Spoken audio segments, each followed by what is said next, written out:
This is your reader, Terry Bible Knight. We are on Chapter 3 of C.S. Lewis's The Last Battle. It's called The Ape in Its Glory. Master Horse, said Tirian as he hastily cut its traces. How came these aliens to enslave you? Is Narnia conquered? Has there been a battle?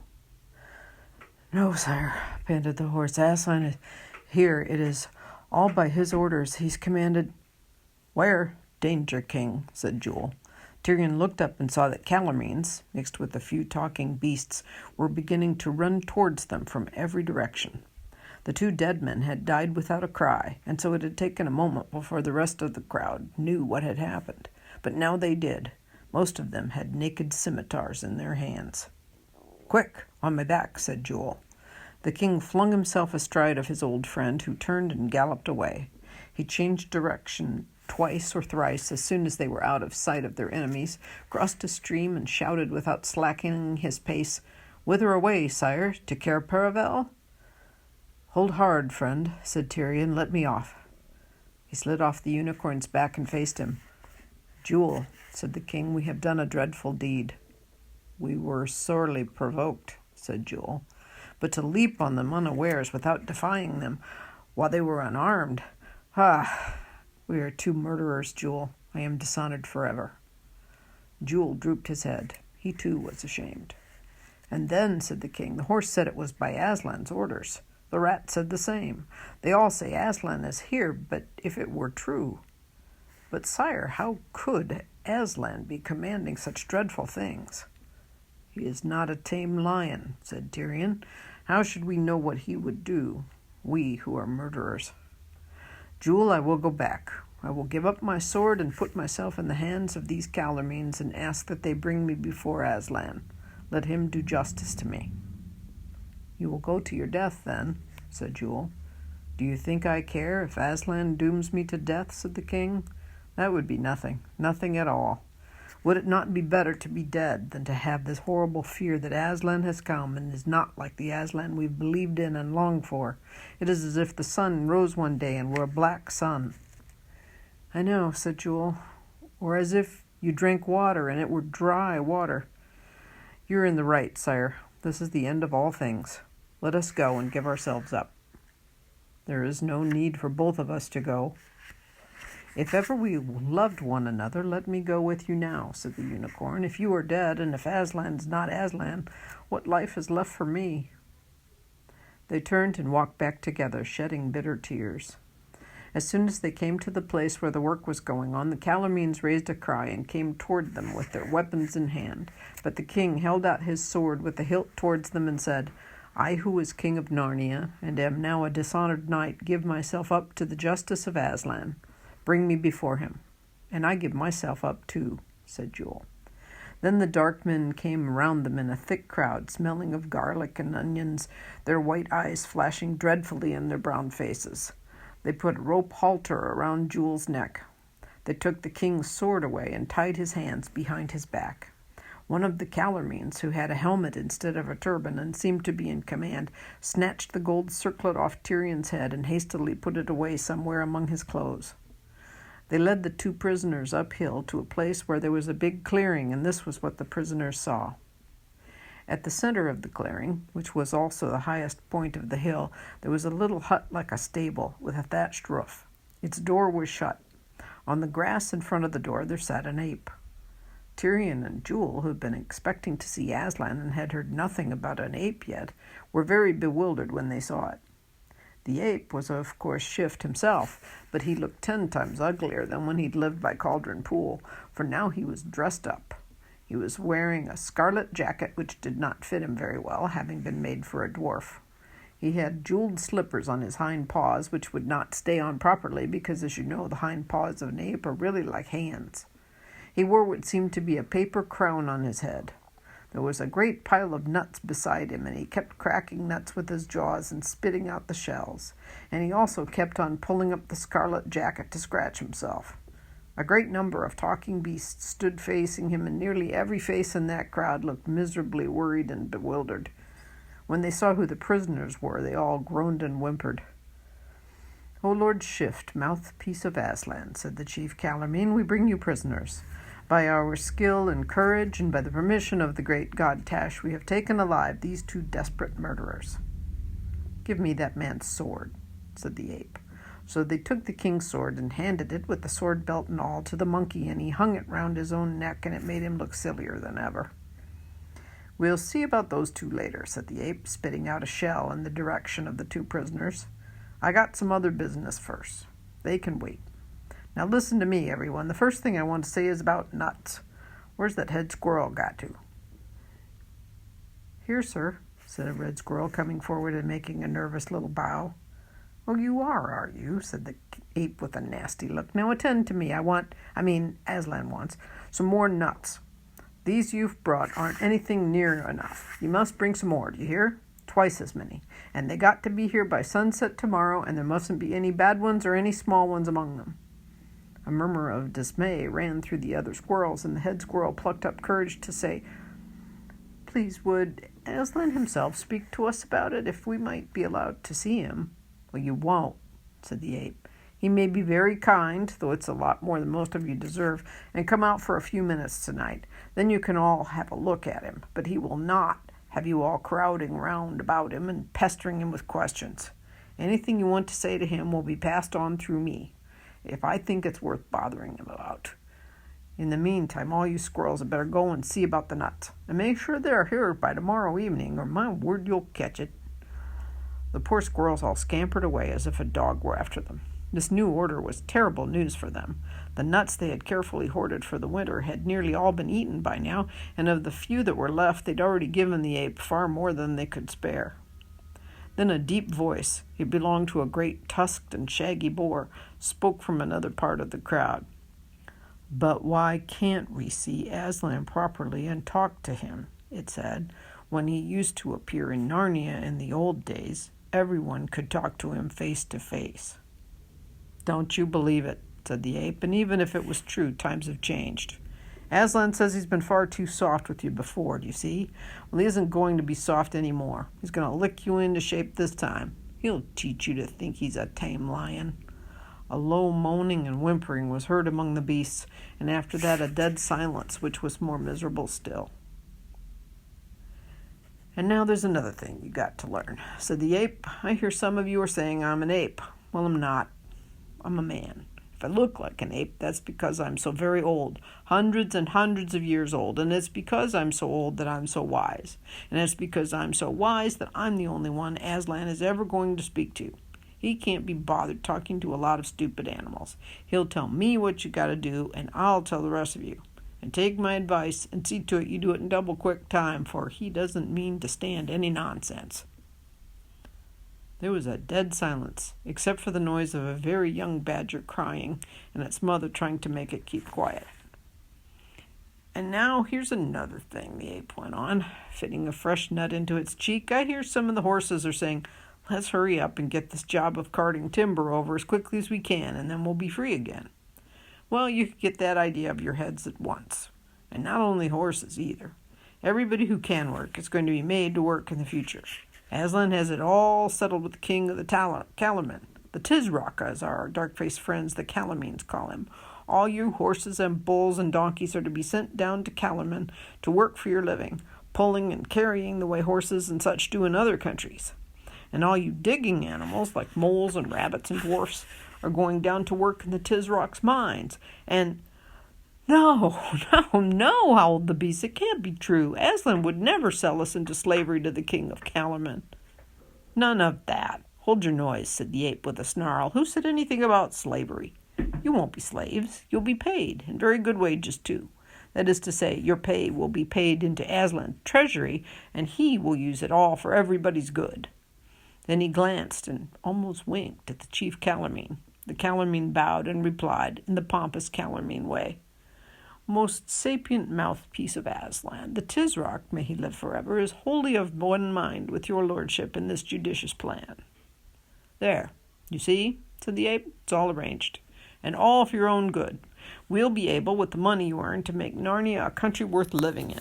There'll be oranges and bananas pouring in, and roads and big cities and schools and offices and whips and muzzles and saddles and cages and kennels and prisons. Oh, everything. But we don't want all those things, said an old bear. We want to be free, and we want to hear Aslan speak himself. Now don't you start arguing, said the ape, for it's a thing I won't stand. I'm a man, you're only a fat, stupid old bear. What do you know about freedom? You think freedom means doing what you like. Well, you're wrong. That isn't true freedom. True freedom means doing what I tell you. Huh, grunted the bear and scratched its head. It found this sort of thing hard to understand. Please, please, said the high voice of a woolly lamb, who was so young that everyone was surprised he dared to speak at all.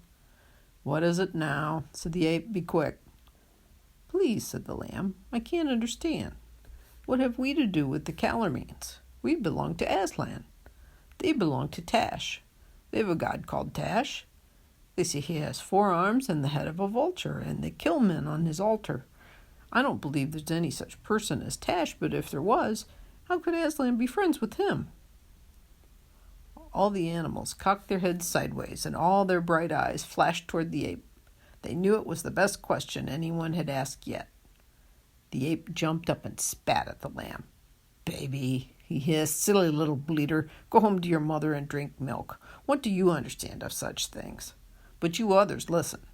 Tash is only another name for Aslan. All that old idea of us being right and the Calormenes wrong is silly. We know better now. The Calormenes use different words, but we all mean the same thing. Tash and Aslan are only 2 different names for you-know-who. That's why there can never be any quarrel between them.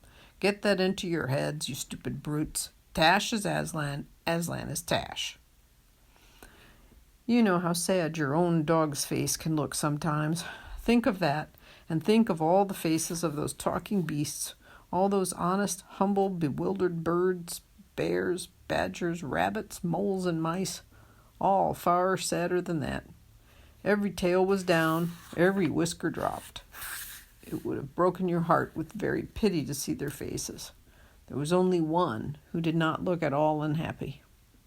It was a ginger cat, a great big Tom in the prime of life, who sat bolt upright with his tail curled round his toes in the very front row of all the beasts. He'd been staring hard at the ape and the Calormene captain all the time and had never once blinked his eyes. Excuse me, said the cat very politely, but this interests me. Does your friend from Calormen say the same? Assuredly, said the Calormene. The enlightened ape, is in the right. Aslan means neither less nor more than Tash. Especially Aslan means no more than Tash, suggested the cat. No more at all, said the Calormene, looking at the cat straight in the face. Is that good enough for you, Ginger? Said the ape. Oh, certainly, said Ginger coolly. Thank you very much. I only wanted to be quite clear. I think I'm beginning to understand. Up till now, the king and Jewel had said nothing. They were waiting until the ape should bid them speak, for they thought it was no use interrupting. But now, as Tirian looked round at the miserable faces of the Narnians, and saw how they would all believe that Aslan and Tash were one and the same, he could bear it no longer. Ape, he cried with a great voice, you lie. You lie damnably. You lie like a Calormene. You lie like an ape. He meant to go on and ask how the terrible god Tash, who fed on the blood of his people, could possibly be the same as the good lion by whose blood all Narnia was saved. If he had been allowed to speak, the rule of the ape might have ended that day. The beasts might have seen the truth and thrown the ape down. But before he could say another word, 2 Calormenes struck him in the mouth with all their force, and a third from behind kicked his feet from under him. And as he fell, the ape squealed in rage and terror. Take him away, take him away, take him where he cannot hear us, nor we him. There, tie him to a tree. Aslan will, do justice to him later. And that's the end of Chapter 3. And we are on Chapter 4 of C.S. Lewis's The Last Battle. It's called What Happened That Night. The king was so dizzy from being knocked down that he hardly knew what was happening until the Calormenes untied his wrists and put his arms straight down by his sides and set him with his back against an ash tree. Then they bound ropes round his ankles and his knees and his waist and his chest and left him there. What worried him most at the moment, for it is often little things that are the hardest to stand, was that his lip was bleeding where they'd hit him, and he couldn't wipe the little trickle of blood away, although it tickled him. From where he was, he could still see the little stable on the top of the hill and the ape sitting in front of it. He could just hear the ape's voice still going on, and every now and then some answer from the crowd, but he could not make out the words. "I wonder what they've done to Jewel," thought the king. Presently, the crowd of beasts broke up and began going away in different directions. Some passed close to Tirian. They looked at him as if they were both frightened and sorry to see him tied up, but none of them spoke. Soon they'd all gone, and there was silence in the wood. Then hours and hours went past, and Tirian became first very thirsty and then very hungry, and as the afternoon dragged on and turned into evening, he became cold too. His back was very sore. The sun went down, and it began to be twilight. When it was almost dark, Tirian heard a light pitter-patter of feet and saw some small creatures coming towards him. The three on the left were mice, and there was a rabbit in the middle. On the right were two moles. Both of these were carrying little bags on their backs, which gave them a curious look in the dark, so that at first he wondered what kind of beasts they were. Then in a moment they were all standing up on their hind legs, laying their cool paws on his knees and giving his knees snuffly animal kisses. They could reach his knees because Narnian talking beasts of that sort are bigger than the dumb beasts of the same kinds in England. "Lord King, dear Lord King," said their shrill voices, "we are so sorry for you. We daren't untie you because Aslan might be angry with us, but we've brought you your supper." At once the first mouse climbed nimbly up till he was perched on the rope that bound Tirian's chest and was wrinkling his blunt nose just in front of Tirian's face. Then the second mouse climbed up and hung on just below the first mouse. The other beasts stood on the ground and began handing things up. "Drink, sire, and then you'll find you are able to eat," said the topmost mouse, and Tirian found that a little wooden cup was being held to his lips. It was only the size of an egg cup, so that he had hardly tasted the wine in it before it was empty, but then the mouse passed it down, and the others refilled it, and it was passed up again, and Tirian emptied it a second time. In this way they went on till he had quite a good drink, which was all the better for coming in little doses, for that is more thirst-quenching than one long draught. "Here's cheese, sire," said the first mouse, "but not very much, for fear it would make you too thirsty." And after the cheese they fed him with oat cakes and fresh butter, and then with some more wine. "Now, hand up the water," said the first mouse, "and I'll wash the king's face. There's blood on it." Then Tirian felt something like a tiny sponge dabbing his face, and it was most refreshing. "Little friend," said Tirian, "how can I thank you for all this?" You needn't, said the little voices. "What else could we do? We don't want any other king. We're your people. If it were only the ape and Calormenes who were against you, we would have fought till we were cut into pieces before we let them tie you up. We would indeed, but we can't go against Aslan." "Do you think it is really Aslan?" asked the king. Oh yes, said the rabbit. "He came out of the stable last night. We all saw him." "What was he like?" said the king. "Like a terrible great lion, to be sure," said one of the mice. "And you think it is really Aslan who is killing the wood nymphs and making you all slaves to the king of Calormen?" "Ah, it's bad, isn't it?" said the second mouse. "It would have been better if we'd died before all this began. But there's no doubt about it. Everyone says it is Aslan's orders, and we've seen him. We didn't think Aslan would be like that. We wanted him to come back to Narnia." "He seems to have come back very angry this time," said the first mouse. "We all must have done something dreadfully wrong without knowing it. He must be punishing us for something. But I do think we might be told what it was." "I suppose what we're doing now might be wrong," said the rabbit. "I don't care if it is," said one of the moles. "I'll do it again." But the others said, "Oh, hush, and do be careful." Then they all said, "We're sorry, dear king, but we must go back now. It would never do for us to be caught here." "Leave me at once, dear beast," said Tirian. "I would not for all Narnia bring any of you into danger." Good night, said the beasts, rubbing their noses against his knees. "We will come back if we can." Then they all pattered away, and the wood seemed darker and colder and lonelier than it had been before they came. The stars came out, and time went slowly on. Imagine how slowly, while the last king of Narnia stood stiff and sore and upright against the tree in his bonds. But at last something happened. Far away, there appeared a red light. Then it disappeared for a moment and came back again, bigger and stronger. Then he could see dark shapes going to and fro on this side of the light and carrying bundles and throwing them down. He now knew what it was looking at. It was a bonfire, newly lit, and people were throwing bundles of brushwood onto it. Presently it blazed up, and Tirian could see that it was on the very top of the hill. He could see quite clearly the stable behind it, all lit up in the red glow, and a great crowd of beasts and men between the fire and himself. A small figure, hunched up beside the fire, must be the ape. It was saying something to the crowd, but he could not hear what. Then it went and bowed 3 times to the ground in front of the door of the stable, and then it got up and opened the door. And something on 4 legs, something that walked rather stiffly, came out of the stable and stood facing the crowd. A great wailing or howling went up, so loud that Tirian could hear some of the words. "Aslan, Aslan," cried the beast, "speak to us, comfort us, be angry with us no more." From where Tirian was, he could not make out very clearly what the thing was, but he could see that it was yellow and hairy. He'd never seen the great lion. He'd never even seen a common lion. He couldn't be sure that what he saw was not the real Aslan. He'd not expected Aslan to look like that stiff thing which stood and said nothing. But how could one be sure? For a moment, horrible thoughts went through his mind. Then he remembered the nonsense about Tash and Aslan being the same, and knew that the whole thing must be a cheat. The ape put his head close up to the yellow thing's head, as if he were listening to something it was whispering to him.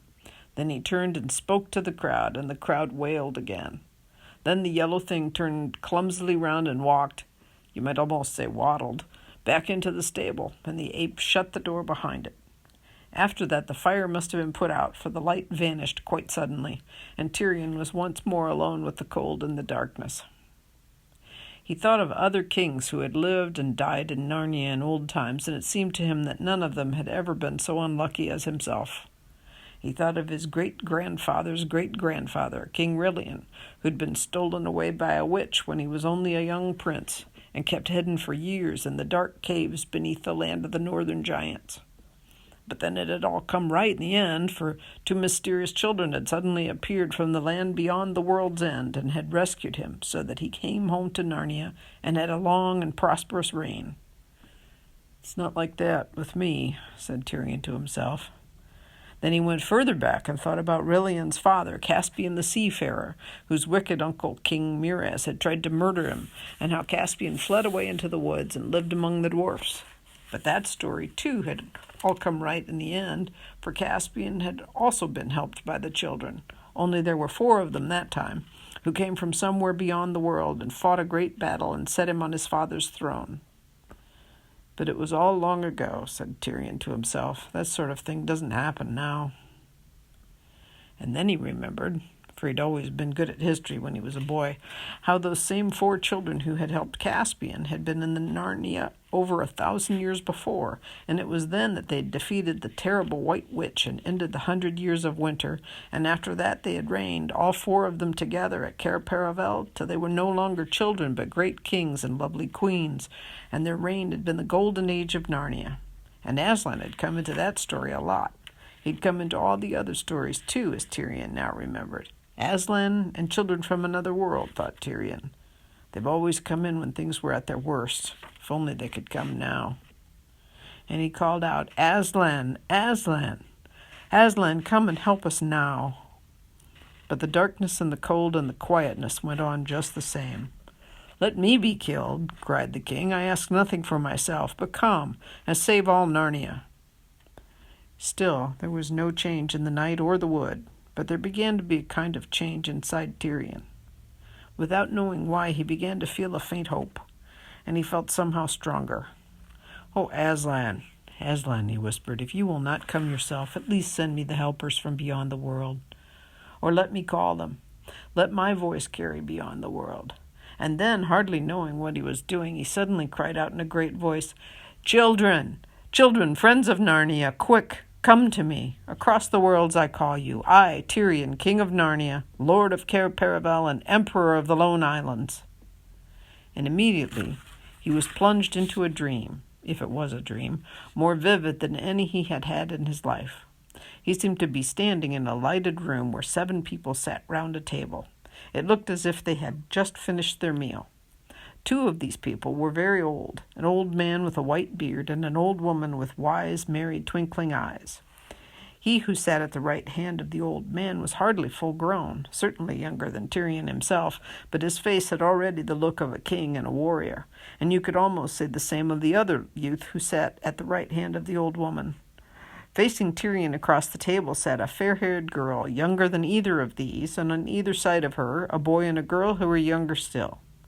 They were all dressed in what seemed to Tirian the oddest kind of clothes. But he had no time to think about details like that, for instantly the youngest boy and both the girls started to their feet, and one of them gave a little scream. The old woman started and drew in her breath sharply. The old man must have made some sudden movement, too much for the wine-glass which stood at his right hand, which was swept off the table. Tirian could hear the tinkling noise as it broke on the floor. Then Tirian realized that these people could see him. They were staring at him as if they saw a ghost. But he noticed that the king-like one who sat at the old man's right never moved, though he turned pale, except that he clenched his hand very tight. And then he said, "Speak, if you're not a phantom or a dream. You have a Narnian look about you, and we are the 7 friends of Narnia." Tirian was longing to speak, and he tried to cry out aloud that he was Tirian of Narnia in great need of help. But he found, as I have sometimes found in dreams too, that his voice made no noise at all. The one who'd already spoken to him arose to his feet.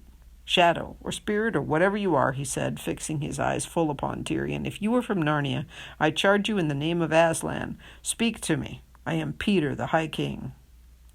The room began to swim before Tirian's eyes. He heard the voices of those 7 people, all speaking at once, and all getting fainter every second, and they were saying things like, "Look, it's fading, it's melting away, it's vanishing." Next moment he was wide awake, still tied to the tree, colder and stiffer than ever. The wood was full of the pale, dreary light that comes before sunlight, and he was soaking wet with dew. It was nearly morning. That waking was about the worst moment he had ever had in his life. That's the end of chapter 4.